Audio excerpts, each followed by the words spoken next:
Hello, welcome to another episode of 50 Words Every Christian Should Know from Ezra 7:10. And this time we are going to be looking at this particular Hebrew word, which would be pronounced ben. And it is a beautiful word because it has so many different nuances.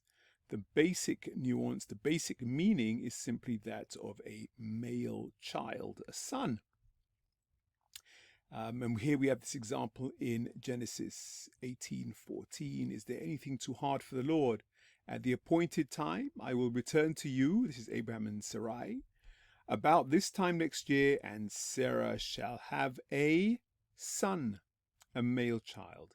Very basic meaning that you'll see most of the time, ben. But then it goes on a bit further than just a child, and it goes on to the sense of descendants.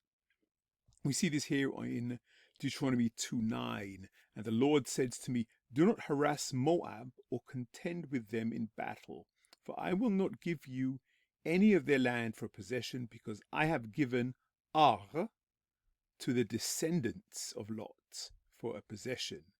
And it says here the Banim of Lot, B'nai Lot. And the sense is the sons of Lot, but not the immediate sons, but the descendants, the grandchildren, great-grandchildren, great-great-grandchildren, and so on and so on and so forth. So it has that nuance of descendants. But we also see another meaning.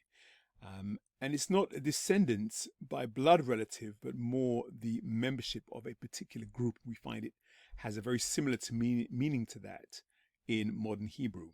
In 1 Kings 20:35, we read, and a certain man of the sons of the prophets, Bnei Nevi'im, said to his fellow, at the command of the Lord, strike me, please. And here it speaks of the sons of the prophets. It doesn't mean to say that it was just a group of prophets and they all had children and stayed together, but it's a membership of this group or guild of prophets that used to be in existence during the early phases of the monarchy. So it describes membership here. Now we've got another example, and this one is really, and this is one of the examples that we see that gives a clear distinction between English and Hebrew. The Lord said to Moses, put back the staff of Aaron before the testimony to be kept as a sign for the rebels. And it says here rebels, and that's what we read. But underlying this is actually the expression sons of rebellion, a group of people who rebel all of the time, and so they're nicknamed the sons of rebellion. But we don't see that translated in English translations, which is another reason why it's really important to learn biblical Hebrew to see what's underneath the actual texts themselves. We've got an example here as well in Job 1:6. Now there came a day when the sons of God came to present themselves before the Lord.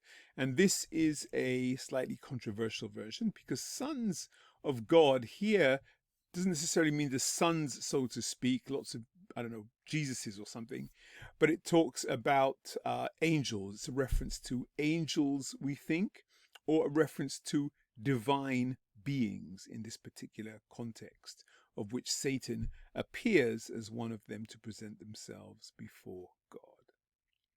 In addition to these meanings, we also find that the word ben appears in names. And so we have names like Benaiah,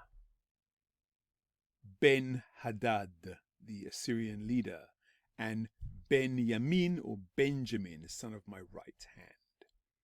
That's what we have here. This is the word ben in Hebrew. Very important, very versatile. Even as you read the scriptures, see how many words you can find in which you may see ben at the beginning. That is how many names you can find with the word ben at the beginning. That brings us to the end of this study. Thank you so much for subscribing and liking, which I'm going to hope you do. Don't forget to check out my website as well, Ezra710.com.